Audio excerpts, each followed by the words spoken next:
I spent 3 years barely speaking to another human being. No friends. No social life. Just me, my apartment, and crushing loneliness that felt like it would never end. But today, I'm going to share exactly how I went from that dark place to having genuine connections and a life I actually love living. Here's what nobody tells you about loneliness. It's not just about being alone. You can be surrounded by people and still feel completely isolated. I learned this the hard way when I moved to a new city for work and suddenly realized I had 0 real connections. The worst part? I had no idea how to fix it. Every article I read said the same generic things. Join a club. Smile more. Be yourself. But none of that actually worked for me.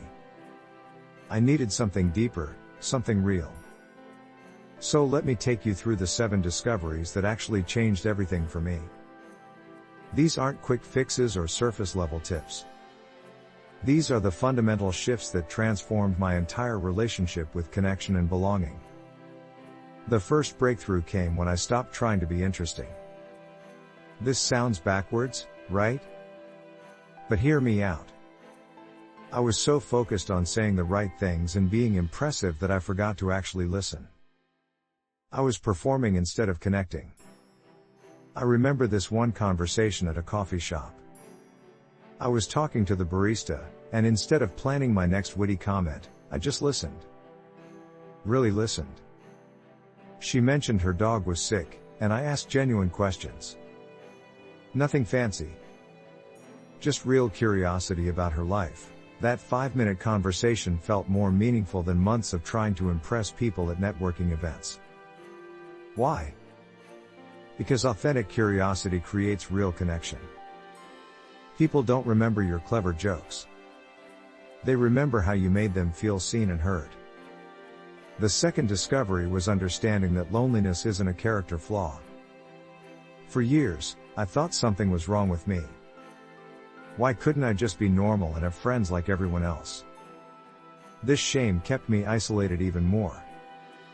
But loneliness is actually a biological signal, like hunger or thirst. It's your brain telling you that you need social connection to survive. There's nothing broken about you for feeling it. Once I stopped judging myself for being lonely, I could actually start addressing it. Think about it this way. When you're hungry, you don't sit there thinking you're a failure for needing food. You just eat. Loneliness works the same way. It's information, not an indictment of your worth as a person.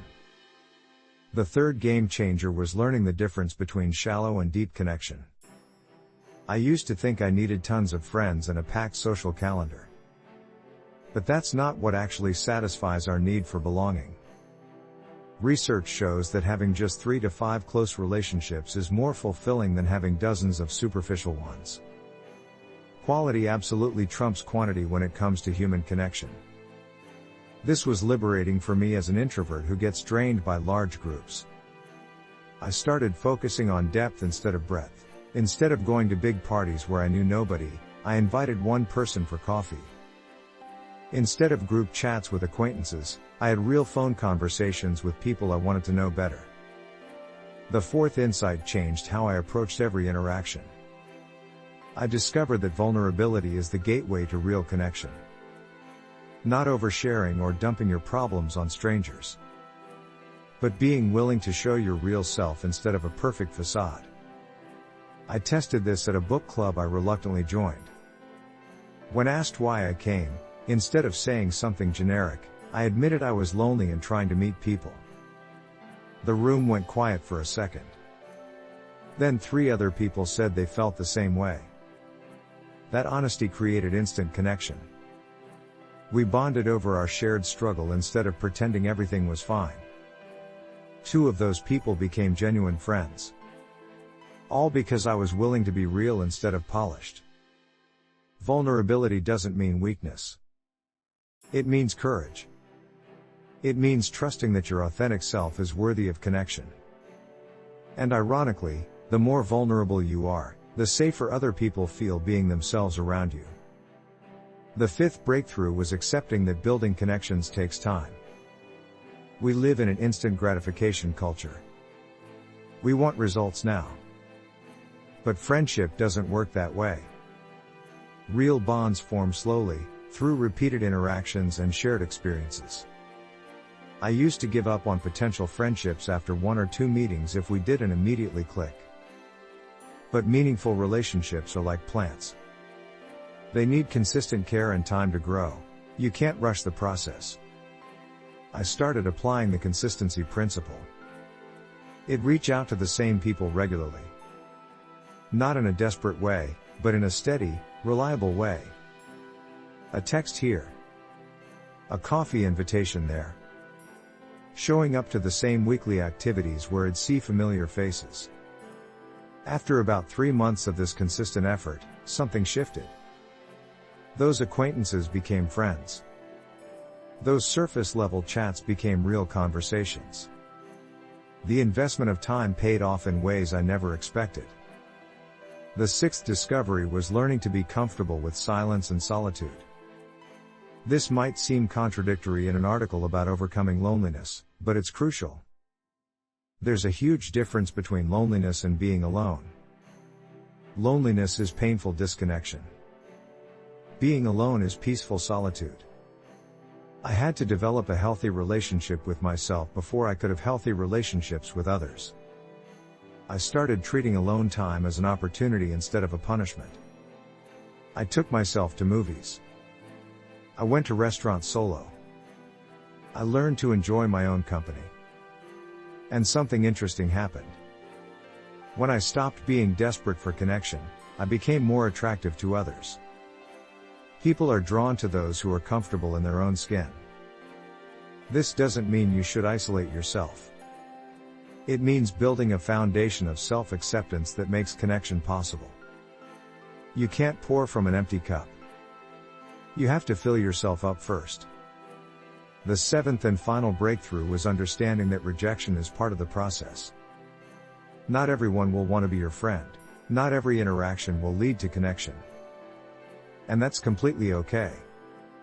I used to take every failed connection personally. If someone didn't respond to my text or declined an invitation, I saw it as proof that I was unlikable.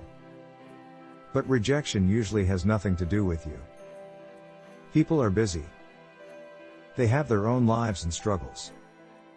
I started viewing social interaction like a numbers game. If I reach out to 10 people, maybe 3 will respond. If I attend 5 events, maybe 1 will lead to a new friendship. Instead of getting discouraged, I just kept showing up. This mindset shift removes so much pressure. I wasn't devastated by every no because I knew yes was coming eventually. I just had to keep putting myself out there consistently. Now let me share the practical framework I use to implement all these insights. I call it the connection pyramid. At the base, you have daily micro-interactions. Chatting with cashiers. Smiling at neighbors. These small moments of acknowledgement matter more than you think. The middle layer is regular activities where you see the same people repeatedly. This could be a gym class, a volunteer group, a hobby club. Consistency creates familiarity, and familiarity breeds connection. The top layer is one-on-one deepening. This is where you invite people from that middle layer to coffee or lunch. Where you move from group settings to individual relationships. This is where acquaintances become friends. I committed to hitting all 3 layers every week. At least 5 micro-interactions daily. At least 1 regular group activity. At least 1 deeper one-on-one conversation. This systematic approach took the guesswork out of building connections. The transformation didn't happen overnight. It took about 6 months before I felt like I had a real social life. But every week got a little easier. Every month brought new connections. And today, I genuinely can't believe I'm the same person who spent years in crushing isolation. Here's what I want you to understand. Loneliness isn't permanent. It's not a life sentence. It's a challenge that can be overcome with the right approach and consistent effort. You don't need to be more interesting or more outgoing or more anything. You just need to be willing to show up as yourself. Start small. Pick one insight from this video and apply it this week. Maybe it's having one vulnerable conversation. Maybe it's committing to a weekly activity. Maybe it's just being kinder to yourself about feeling lonely. The journey from isolated to connected isn't always linear. There will be setbacks and awkward moments and times when you want to give up. But I promise you, on the other side of that discomfort is a life filled with genuine connection and belonging. A life where you feel seen, heard, and valued. You deserve that life. And it's absolutely possible for you, no matter how long you've been struggling with loneliness. Take it from someone who thought they'd be alone forever. Connection is waiting for you.